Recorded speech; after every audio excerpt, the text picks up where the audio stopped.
Prezados irmãos e irmãs, estamos mais uma vez reunidos para adorar a Deus. E quando nós estamos juntos, mesmo que virtualmente, nós devemos render graças a Deus por essa oportunidade. Eu estou muito bem acompanhado com o reverendo Paulo Eduardo Sesquim e também com o presbítero Carlos César Rinaldi. Como é que vocês estão indo, irmãos? Bom dia, reverendo Gerson. Bom dia, presbítero Carlos. Por aqui tudo bem? Espero que vocês também estejam bem. Também espero que esteja bem todo o nosso rebanho que está reunido agora, nesse exato momento, para juntos prestarmos o nosso culto de louvor e adoração ao nosso Deus. Muito bom dia a todos. Muito bom dia, reverendo Gerson. Bom dia, reverendo Paulo. Bom dia aos irmãos e amigos que nos assistem. Agradeço muito a Deus a oportunidade de estarmos aqui para mais um culto de louvor e adoração ao nome dele. E para iniciar esse momento de adoração, eu gostaria de convidar a igreja a acompanhar comigo a chamada à adoração, que foi extraída do livro de Colossenses, capítulo 3, versículo 16. Diz assim: habite ricamente em vocês a palavra de Cristo. Ensinem e aconselhem-se uns aos outros com toda a sabedoria, e cantem salmos, hinos e cânticos espirituais com gratidão a Deus em seus corações. Vamos orar? Senhor, nós te agradecemos pela oportunidade de estarmos aqui, te agradecemos porque o Senhor permitiu que mesmo virtualmente o seu povo se reunisse por louvor e adoração da tua glória. Nós te adoramos por aquilo que o Senhor é, nós te adoramos por aquilo que o Senhor tem feito em nossas vidas e te pedimos que tudo o que acontecer neste culto seja única e exclusivamente por o engrandecimento do seu nome. Nós te pedimos e agradecemos no nome de Jesus. Amém. Vamos louvar ao Senhor com uma música que nos ensina que o louvor tem que ser de forma contínua e em todas as circunstâncias. Vamos louvar ao nosso Deus.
Cadeias venham me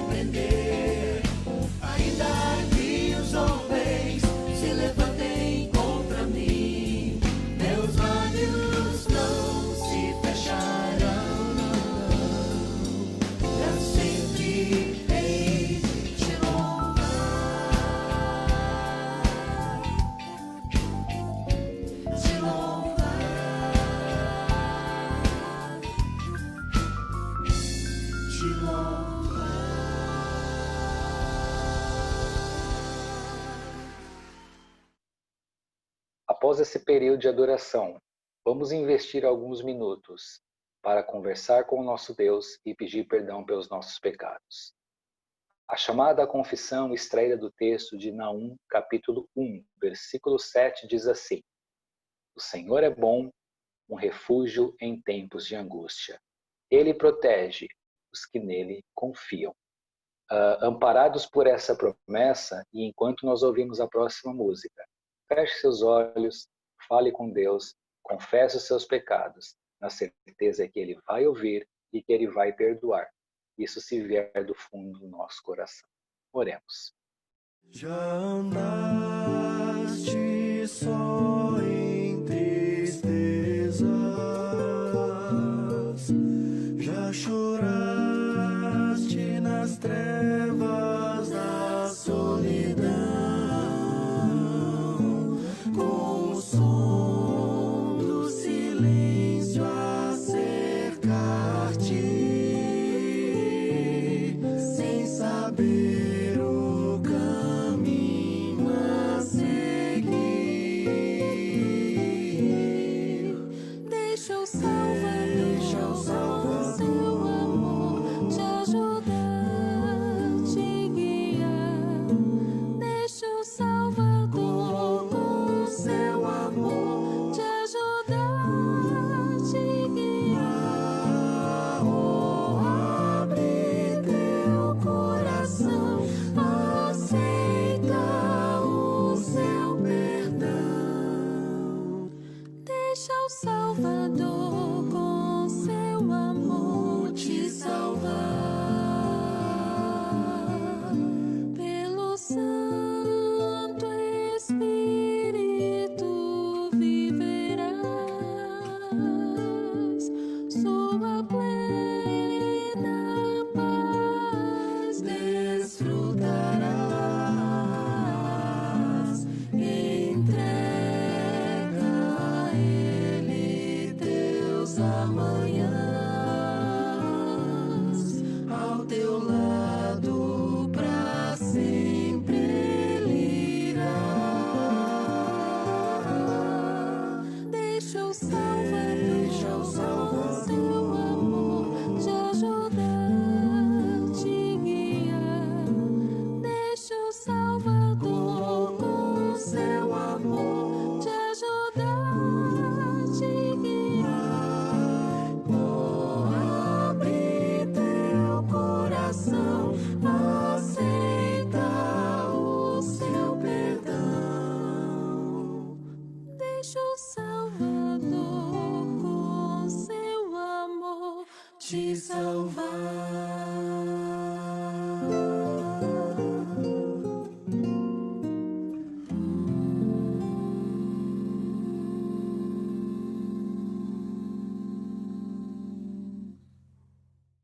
Convido agora todos os irmãos e irmãs para orarmos, apresentando ao Senhor a nossa oração de confissão. Oremos. Bendito Deus, nosso Pai, estamos diante de Ti em oração, arrependidos, contristados, porque mesmo quando desejamos fazer a Tua vontade, muitas vezes nós fracassamos e acabamos fazendo exatamente aquilo que Tu detestas. Por isso, ó Deus, nós te suplicamos que Tu tenhas misericórdia de nós. Nós te suplicamos que Tu nos perdoes. E nós te suplicamos que Tu nos restaures. Que todos nós nos sintamos agora perdoados por Ti mesmo, pela Tua graça revelada em Cristo Jesus, o nosso Senhor, em nome de quem nós oramos. Amém. Irmãos e irmãs, nós vamos agora ter um momento de gratidão e também um momento de intercessão. Nós vamos agradecer pelos irmãos e irmãs que completaram nesta semana mais um ano de vida ou mais um ano de vida conjugal. nós vamos destacar o nome destas pessoas. No dia 15, foi o aniversário da Rebeca Minassian Chicoli. No dia 16, o casal Ana e o presbítero Sidney Malta Silva, 44 anos de vida conjugal. No dia 17, nós tivemos muitos aniversários, começando com a Juliana Cristina de Mas Correia, a Patrícia Gentil Nuvolari e mais 2 casais, a Marli e o Carlos Campos, 28 anos de vida conjugal, e o casal Nina e presbítero José Augusto Brito de Miranda, 33 anos. E fechando a semana, nós tivemos o aniversário da irmã Celita Howen, no dia 18. Nós vamos agradecer e vamos também agora colocar diante do Senhor tudo que nos inquieta, nos aborrece, nos entristece, os nossos problemas, as nossas inquietações. Vamos curvar a cabeça e orar. Senhor, nós nos colocamos diante de Ti para agradecer. Agradecer pela vida, agradecer pela providência, agradecer pelo Teu amor, agradecer pelo Teu cuidado por cada um de nós. Nós Te rendemos graças pelos irmãos e irmãs que nesta semana completaram mais um ano de vida ou então mais um ano de vida conjugal. Recebe, ó Deus, a nossa gratidão por estas vidas que são preciosas para todos nós, mas são preciosas também para Ti. Que estes irmãos e irmãs continuem sempre nos Teus caminhos, reconhecendo que Tu sustentas e abençoas a cada um deles. Nós queremos também, ó Deus, colocar diante de Ti a nossa súplica. Continuamos vivendo momentos tenebrosos em nosso país, em nosso mundo. Existe muita incerteza, muita preocupação com o futuro. Nós queremos, ó Pai, Te suplicar que Tu nos abençoes, que Tu nos socorras, que Tu nos fortaleças. Que nós tenhamos, ó Deus, a firme convicção de que não lutamos sozinhos, mas contamos sempre com o Teu cuidado. Dá-nos agora a Tua paz e recebe a nossa gratidão, pois nós oramos em nome de Jesus, o nosso Salvador. Amém. Meus irmãos, esse é o momento do culto em que nós separamos um tempo todo especial para agradecer a Deus pela sua divina provisão sobre a nossa vida. Nesse momento, nós consagramos os nossos dízimos, as nossas ofertas, colocando na presença do Senhor a nossa gratidão e o nosso desejo de que os recursos que estão sendo colocados diante do altar do Senhor sejam de fato consagrados e aplicados para o desenvolvimento do seu reino sobre a face da terra, e tudo isso debaixo da responsabilidade da nossa amada igreja. Então, nesse momento você terá a oportunidade de ofertar ao Senhor. Enquanto cantamos o próximo cântico, os dados bancários estarão projetados na sua tela. E você poderá, então, acessá-los de imediato, fazer a sua transferência, e, então, participar ativamente desse momento tão importante, não apenas na vida da igreja, do culto, mas a sua própria vida e relacionamento com Deus. Vamos ouvir, então, a canção, e durante a canção você poderá fazer a sua oferta.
Vamos agradecer ao Senhor. Quero convidá-lo agora a fechar os seus olhos, baixar a sua cabeça na presença de Deus como um sinal de reverência na presença nobre e gloriosa do Senhor nosso Deus.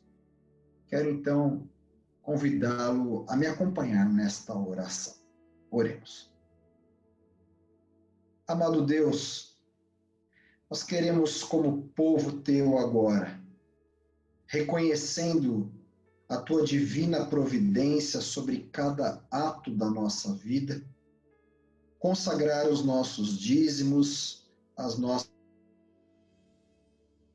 ofertas, aquilo que foi colocado a partir de agora sob a responsabilidade da tua igreja, a fim de que os recursos sejam aplicados para a expansão do teu reino sobre a face da terra. O Senhor deu ao conselho da igreja sabedoria, capacidade suficiente para que possamos então, ó Pai, aplicar tudo aquilo que o Senhor tem colocado nas nossas mãos de maneira sagrada, na tua presença, a fim de que muitas pessoas sejam alcançadas pela mensagem do Evangelho, como se sentissem a tua própria mão a conduzi-las no tempo em que se chama hoje. Fica, Senhor, conosco agora nos demais atos deste culto. Teremos, ó Deus, um momento ímpar de reflexão sobre a tua palavra nesta hora. Que o teu Santo Espírito fale ao nosso coração, através da leitura bíblica e através da mensagem que será entregue, a fim de que possamos ver a tua presença em nós, sobre nós e conosco, segundo nos orienta a tua palavra. É a nossa oração, em nome do Senhor Jesus. Amém. Eu quero então convidá-los a me acompanhar na leitura da palavra de Deus. Hoje nós vamos buscar no Evangelho de João a inspiração necessária para a nossa reflexão. Então, quero convidar você ou ler o texto que será projetado em alguns instantes na tela do seu televisor, celular ou algum dispositivo que você esteja usando, ou então buscar, como tenho feito, na sua Bíblia de papel, não é? Evangelho de João, capítulo de número 20. Nós vamos ler dos versículos 11 até o versículo de número 18. Evangelho de João, capítulo 20, dos versículos 11 até o versículo de número 18. Esse é o texto que narra a ressurreição de Jesus e o momento em que Jesus aparece a Maria Madalena, né? Sinta a respiração e a transpiração desse texto belíssimo do Evangelho de João. Então diz assim a palavra do Senhor. Maria, entretanto, permanecia junto à entrada do túmulo, chorando. Enquanto chorava, baixou-se e olhou para dentro do túmulo e viu 2 anjos vestidos de branco, sentados onde o corpo de Jesus fora posto, um à cabeceira e outro aos pés. Então eles lhe perguntaram: Mulher, por que choras? E ela lhes respondeu: Porque levaram o meu Senhor e não sei onde o puseram. Tendo dito isto, voltou-se para trás e viu Jesus em pé, mas não reconheceu que era Jesus. Perguntou-lhe Jesus: Mulher, por que choras? A quem procuras? E ela, supondo ser ele o jardineiro, respondeu: Senhor, se tu o tiraste, dize-me onde o puseste, e eu o levarei. Disse-lhe Jesus: Maria. E ela, voltando-se, lhe disse em hebraico: Rabone, que quer dizer mestre. Reconhecendo-lhe, então agora, a sua própria presença, recomendou-lhe Jesus: Não me detenhas, porque eu ainda não subi para meu Pai, mas vai ter com os meus irmãos e dize-lhes: Subo para meu Pai e vosso Pai, para meu Deus e vosso Deus. Então saiu Maria Madalena anunciando aos discípulos: Vi o Senhor, e contava que ele lhe dissera estas coisas. Vi o Senhor. E é exatamente sobre esse assunto que eu gostaria de conversar com os irmãos nesta manhã. Como eu tenho dito em muitas mensagens, se eu tivesse que dar um título a essa mensagem, eu daria certamente o seguinte título: Quando você não consegue ver Deus. Quando você não consegue ver Deus. O apóstolo Tomé sempre foi alvo de olhares desconfiados em função da sua postura até certo ponto cética frente à notícia da ressurreição de Jesus Cristo. É claro que, após ter contato direto com o Senhor ressurreto, Tomé creu. Todavia, o seu comportamento cristalizou-se na memória popular como a famosa atitude de Tomé, atitude resumida numa frase que nós costumamos usar cotidianamente: o ver para crer. E é interessante que Jesus asseverou, diante dessa história toda envolvendo Tomé, que bem-aventurados são aqueles que não viram e creram. Você encontrará o desdobramento dessa história de ver para crer, reconhecer Jesus de algumas formas, ver ou não ver Jesus, ver ou não ver Deus, em torno desse capítulo 20 do Evangelho de João. Parece mesmo que João estava querendo, com o seu texto e com a sua narrativa, fazer uma série de joguetes, com todo respeito à expressão joguete, no texto, uma técnica literária toda própria sobre essa questão de ver ou não ver, ver ou não ver mesmo estando perto, e daí por diante. Por isso Jesus, uma das frases, das muitas frases célebres deste capítulo 20, diz lá no versículo 29 que bem-aventurado são aqueles que não viram e creram. Mas qual o alcance exato dessa declaração de Jesus? A referência aqui será exatamente uma referência no sentido físico da expressão enxergar? E nesse sentido, será que nós não seríamos realmente muito parecidos com Tomé, embora critiquemos o apóstolo em função dessa postura do ver para crer? E segundo a fé bíblica, não nos parece que em determinados momentos nós não conseguimos sentir a presença de Deus ao nosso lado ao ponto de exclamarmos, como Maria Madalena,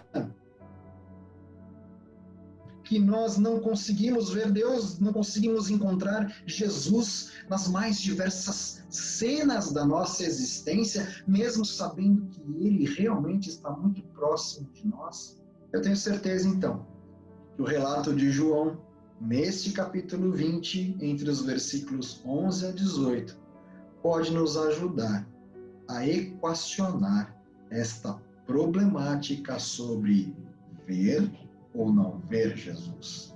Não ver, mas está perto.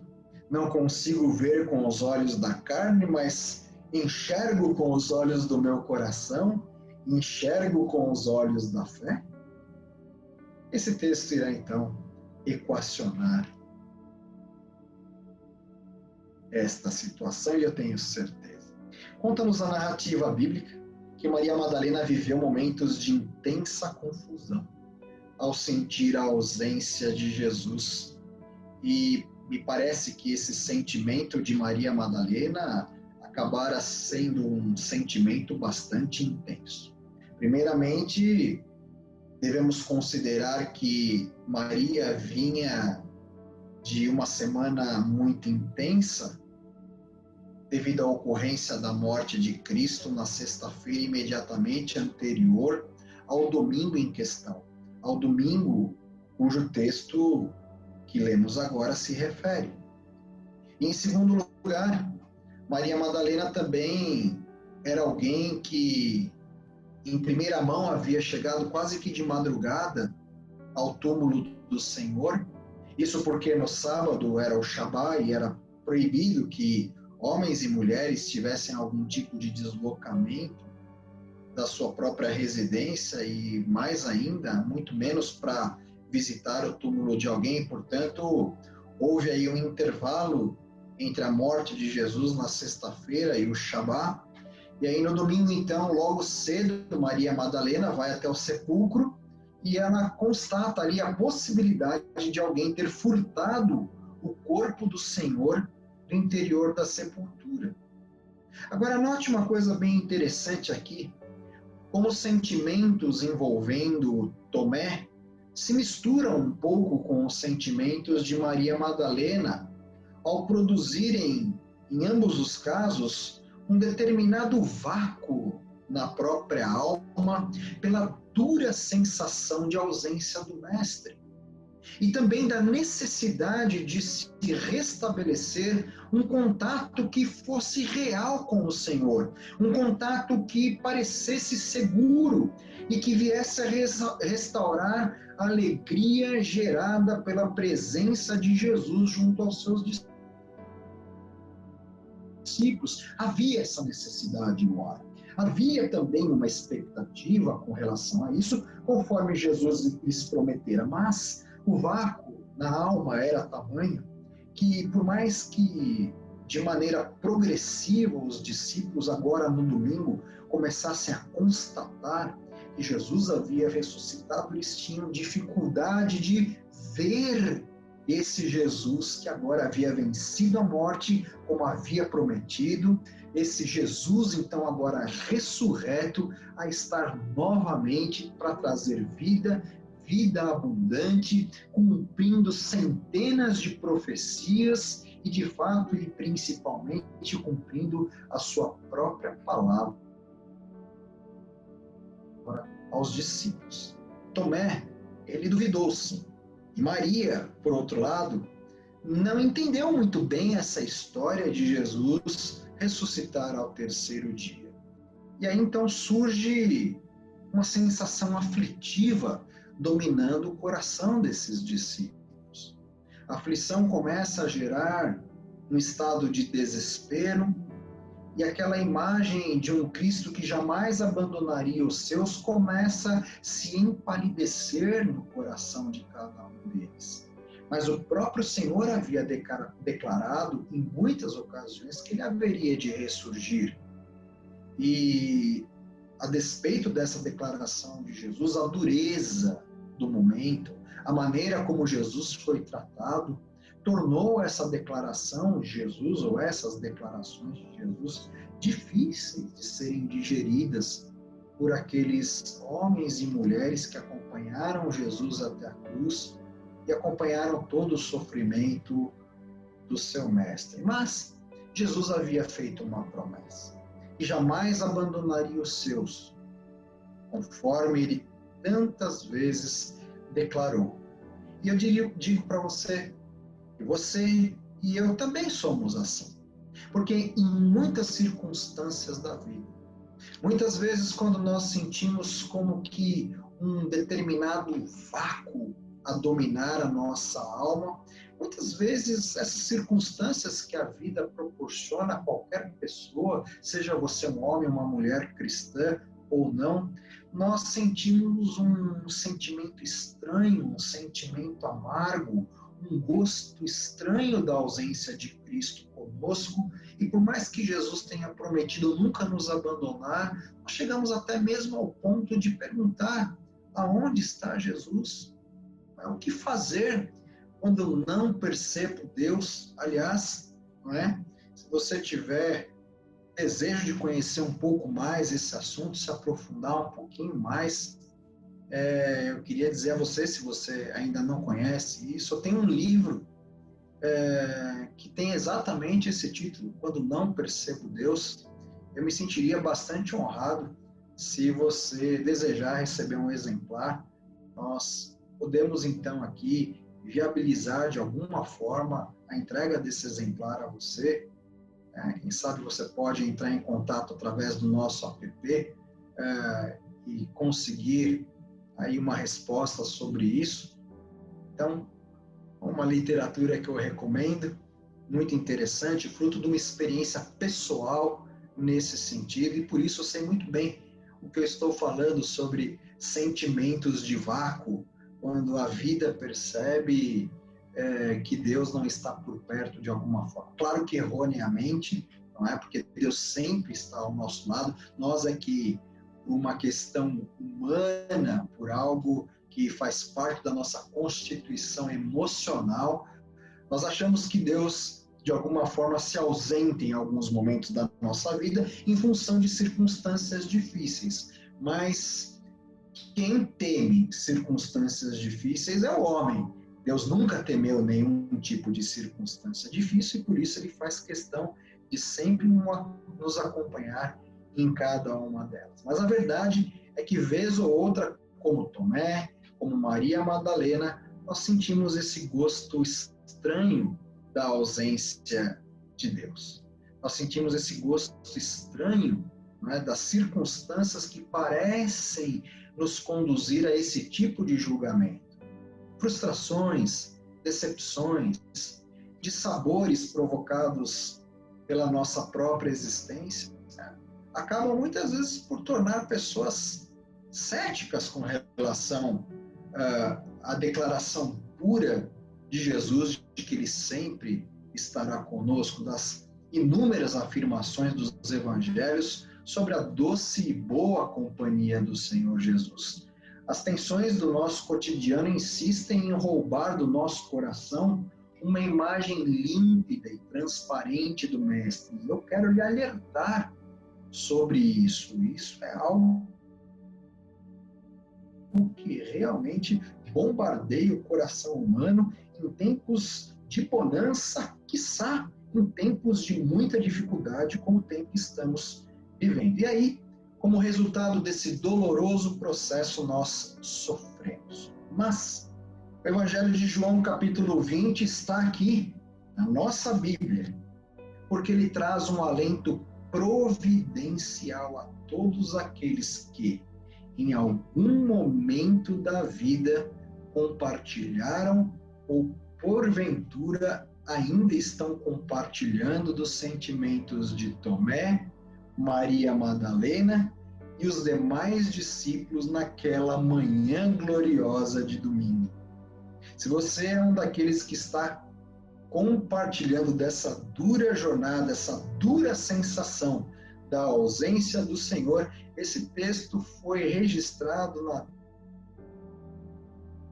Bíblia especialmente para você. E não foi registrado para lhe dizer, não é, ou tecer alguma crítica a você, como muitas vezes nós fazemos a Tomé, de que você está errado em não dar ouvidos ou de crer nas promessas da presença sempre eterna do Senhor Jesus contigo. Esse texto não está na Bíblia para lhe condenar, mas ele está na Bíblia para dizer que homens e mulheres da envergadura de Tomé e de Maria Madalena sentiram o gosto amargo da ausência de Jesus. E você, como discípulo do Senhor, também pode sim ser acometido da mesma sensação. E isso, portanto, não é uma crítica do Senhor, mas a melhor notícia vem agora. No texto, nós temos 3 importantes lições extraídas das atitudes de Maria Madalena, especialmente, e Tomé, que, uma vez adquiridas por você, fará com que você realmente tenha igual reação e como Tomé e Maria Madalena, a partir destas premissas, conseguiram identificar que o Cristo das promessas de ressurreição, que o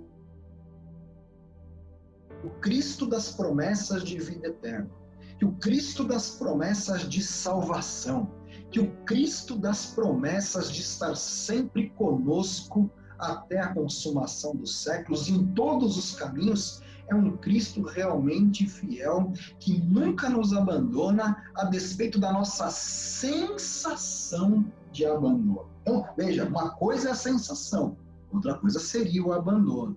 Portanto, nós vamos aprender aqui rapidamente em 3 lições, como Maria Madalena recuperou este sentimento da presença de Cristo e pode conviver com isso de maneira gloriosa. Daquele momento em diante você pode fazer o mesmo. Então, a primeira lição que nós extraímos do texto vem de uma postura interessante de Jesus, quase que enigmática, mas que fez com que Maria Madalena identificasse que Jesus estava na cena. Imagine a cena, mas tinha uma cena ali.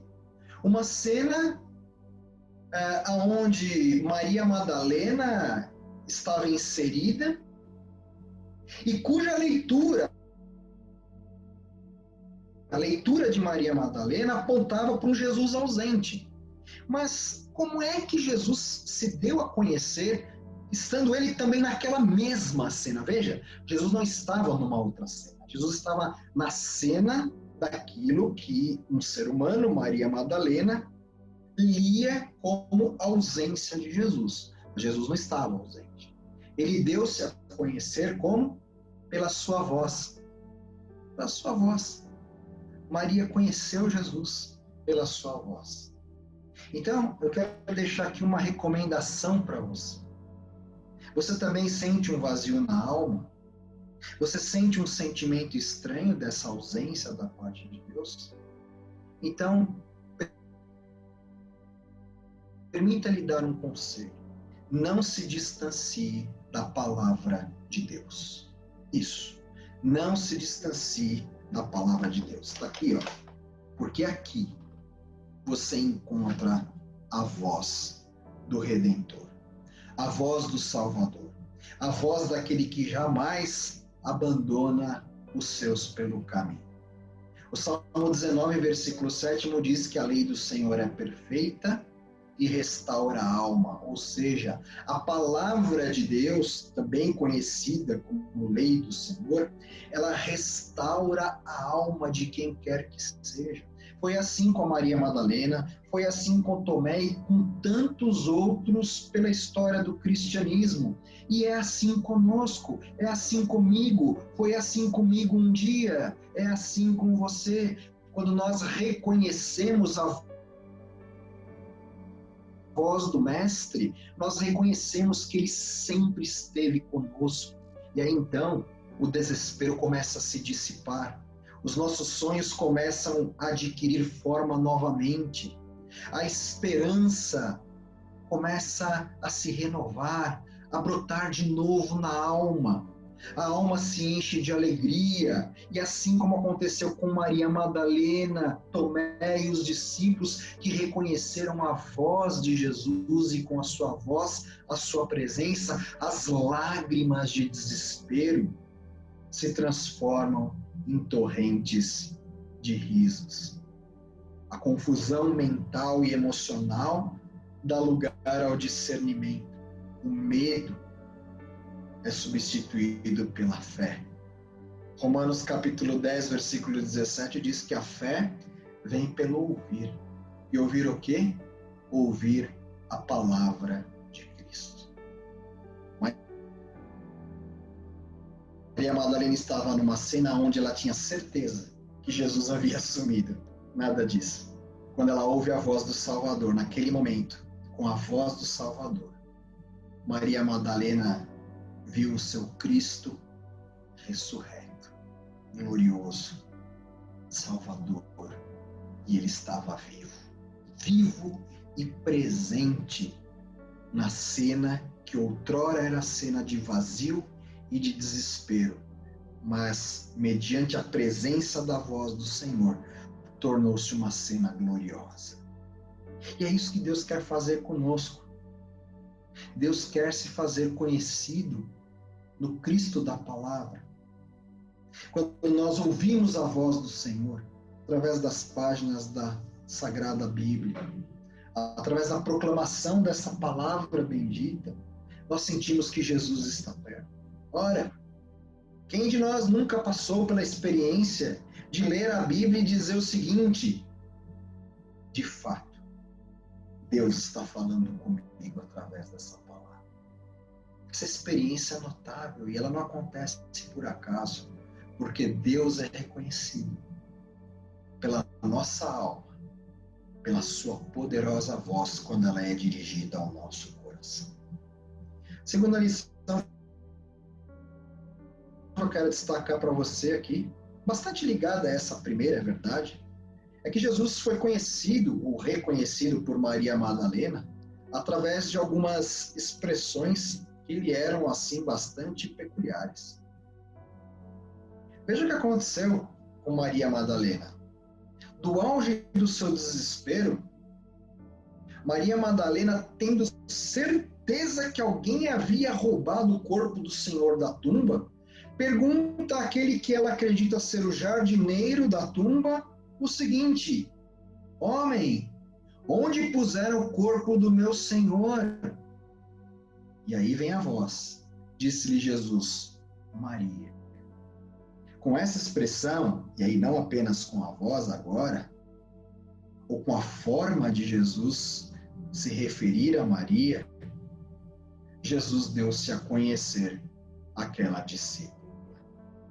Na sequência do texto, há algumas expressões enigmáticas, é verdade, que não são objeto da nossa reflexão nesta manhã. O que é importante entendermos para esse momento é que nós precisamos resgatar essa importante dimensão do nosso relacionamento com Cristo, que é a dimensão de reconhecer a presença de Jesus na cena, ou nas inúmeras cenas e circunstâncias da nossa vida, através de alguns movimentos, através de algumas expressões típicas que nos mostram o quanto o Senhor está conosco sempre.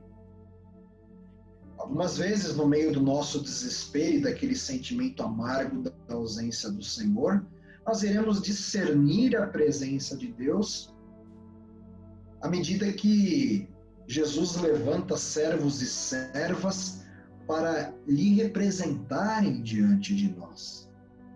Em outras situações, nós seremos consolados e animados em alguns ambientes e contextos que nós entenderemos pela força da nossa própria alma estarem repletos da presença de Cristo. Portanto, essa é uma dimensão, como eu já disse, importante a ser resgatada.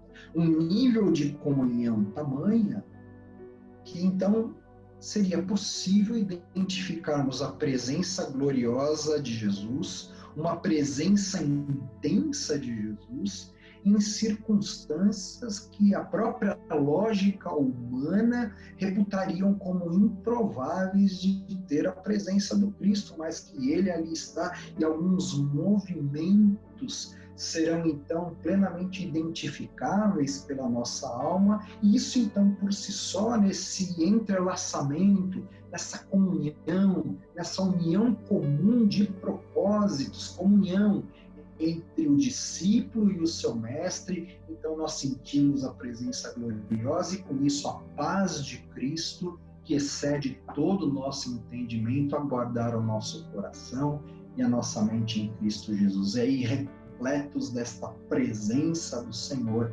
nós estaremos aí reconhecendo a presença de Cristo e nos alegrando no Senhor. Não é? Por isso, diz aí Jesus lá no versículo 29, bem-aventurado aqueles que não viram e creram.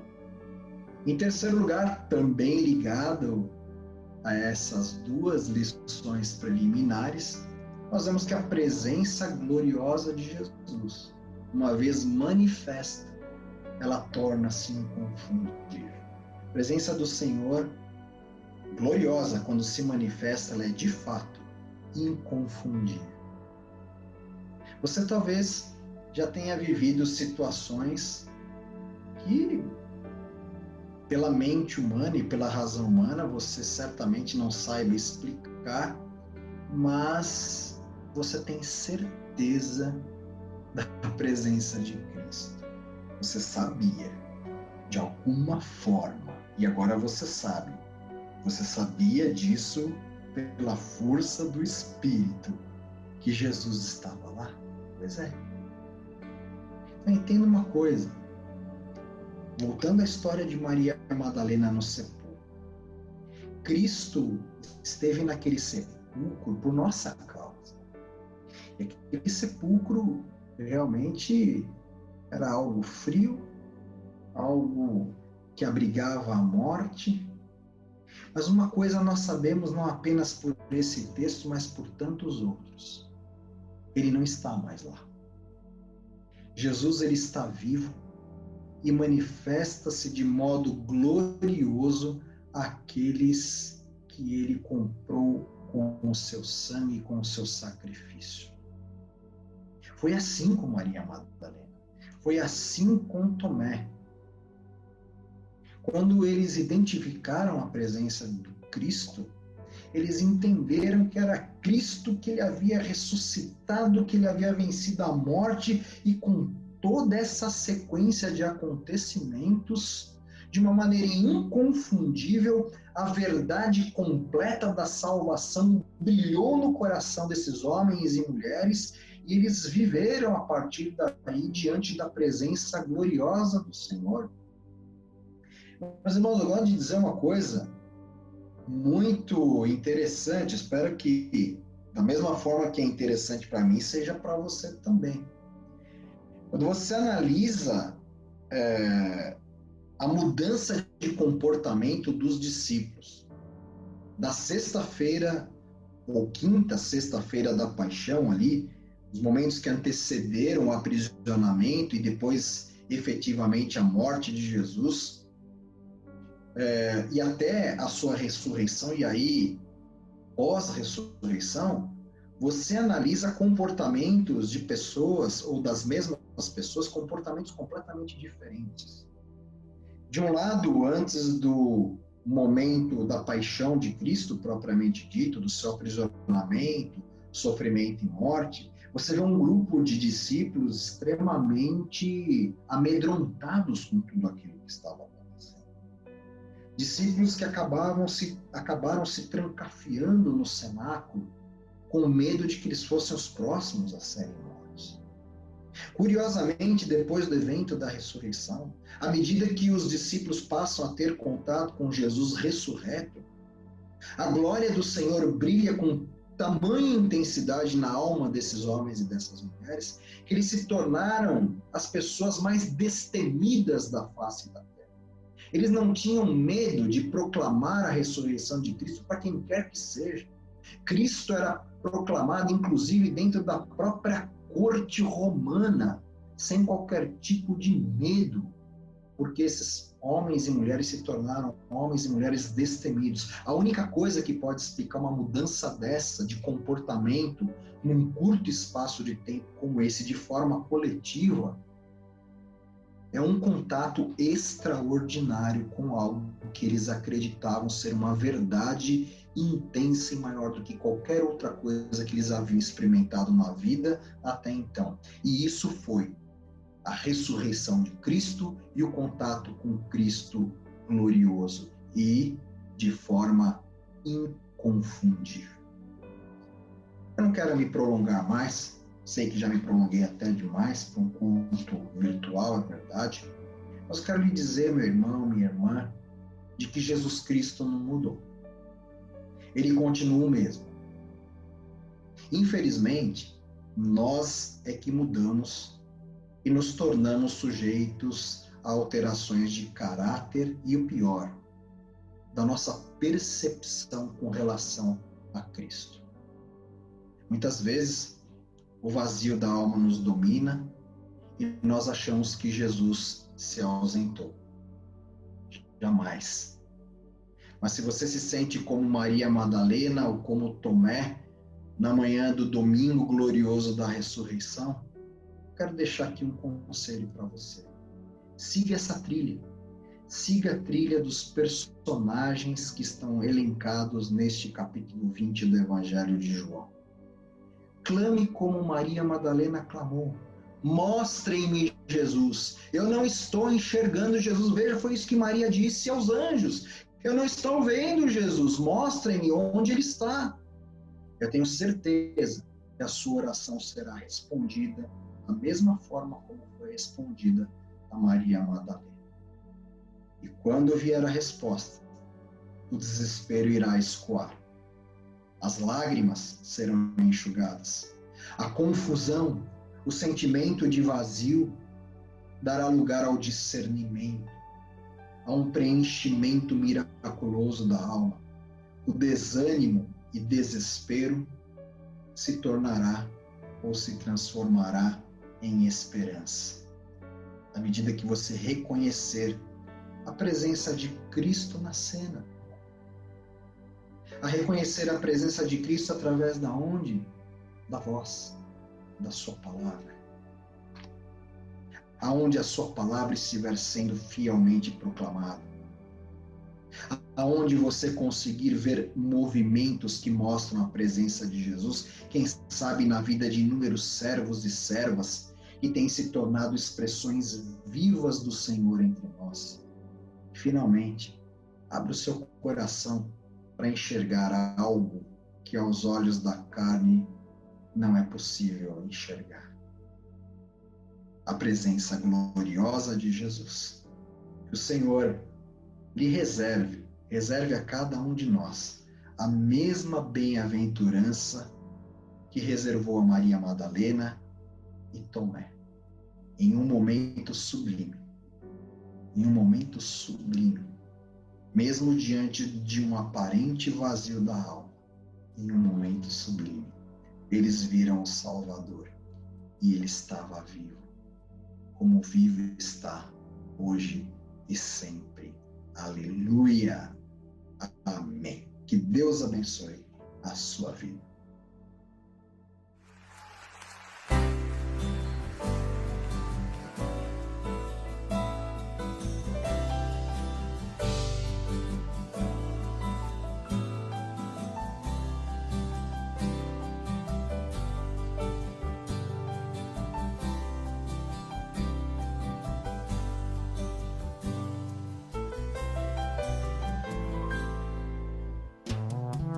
Sinceramente eu preciso encontrar outro caminho, outra vida levar.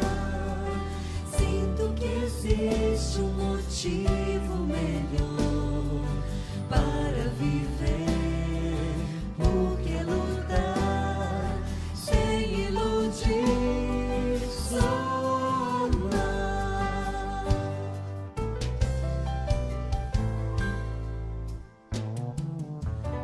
ouço falar por aí sobre Deus e que nas trevas a luz Ele traz e satisfaz suas vidas também. Buscam o bem, gozam a paz, têm um motivo pra crer. Vão correndo pra Deus, vão correndo pra Deus, esperando um caminho melhor, esperando um caminho melhor.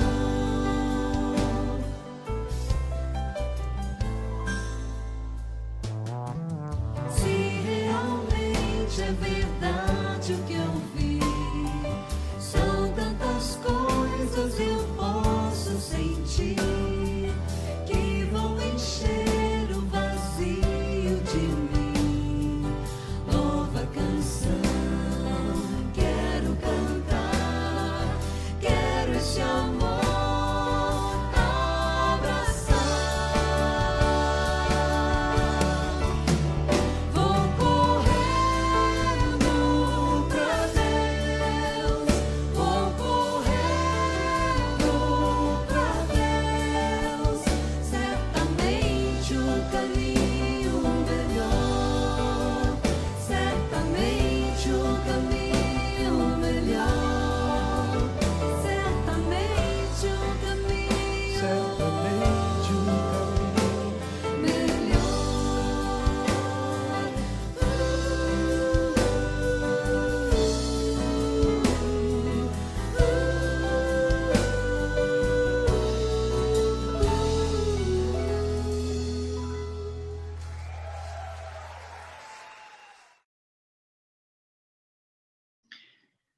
O Conselho decidiu convocar a Assembleia da Igreja para reunir-se extraordinariamente no dia 7 de novembro, um sábado, das 8 da manhã até as 12 horas, para a eleição de até 6 oficiais presbíteros. O processo que será utilizado para a Assembleia está aprovado pela Comex da Assembleia Geral da Igreja Presbiteriana Independente do Brasil e também pelo Presbitério de Osasco, e seguirá um protocolo específico para trabalhos na igreja durante a pandemia, o que também já está aprovada pelos mesmos organismos. Gostaria que você, então, marcasse as datas principais para o decurso de todo o processo. Até o dia 1º de novembro, os interessados em preencher as vagas ao Conselho, 6 vagas, devem manifestar o seu interesse de candidatura ou a um membro do Conselho ou à Secretaria da Igreja, a fim de que os nomes sejam previamente inscritos nas cédulas. No dia 7 de novembro, que é o dia da Assembleia, às 8 horas da manhã, nós teremos a abertura da reunião, que é a Assembleia propriamente dita. Das 8 da manhã às 12 horas, os membros deverão comparecer para votar na igreja. Portanto, esta não será uma eleição online, será uma eleição presencial. Entretanto, todos os protocolos de saúde previamente aprovados e também, segundo aquilo que orientou as autoridades de saúde do município de Osasco, serão rigidamente observados na estada das pessoas na igreja. Ao final do período de votação, 12 horas, teremos o início da apuração. E após o encerramento da apuração, teremos a divulgação dos resultados e o encerramento da Assembleia.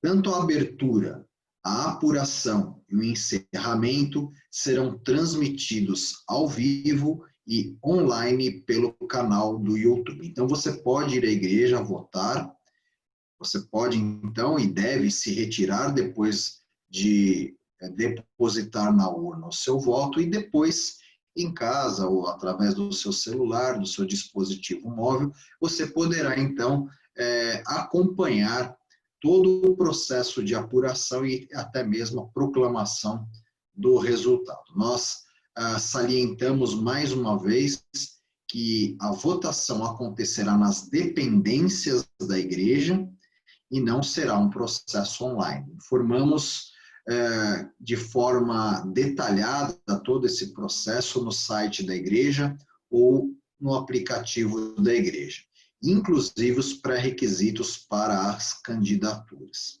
O que é solicitado aos membros da igreja a partir de agora? Ore pela Assembleia.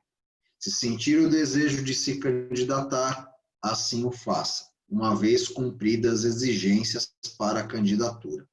Compareça no dia 7 de novembro, na sede da nossa igreja, entre 8 horas da manhã e 12 horas para realizar o seu direito ao exercício do voto. E os candidatos, se você desejar se candidatar, você deve informar o seu interesse até o dia 1º de novembro. Muito obrigado, que Deus abençoe a todos.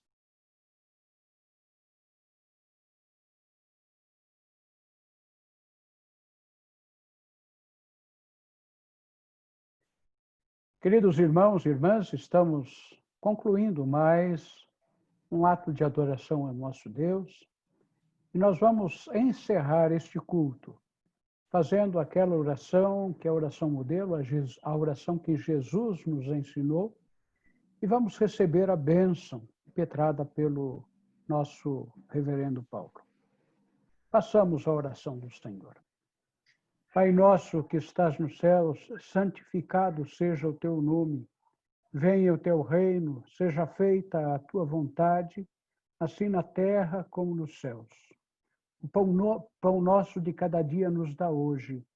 Perdoa as nossas dívidas, assim como nós perdoamos aos nossos devedores.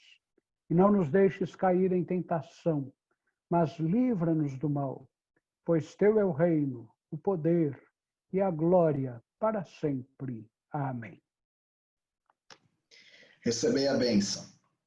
Que a graça bendita do nosso Senhor e Salvador Jesus Cristo, o amor insondável de Deus, o nosso Pai, o ensino, a comunhão e as consolações do Espírito Santo estejam conosco e conosco permaneçam, hoje e sempre. Amém. Já andaste só em tristezas, já choraste nas trevas da solidão, com o som do silêncio a cercar-te, sem saber o caminho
te salvar.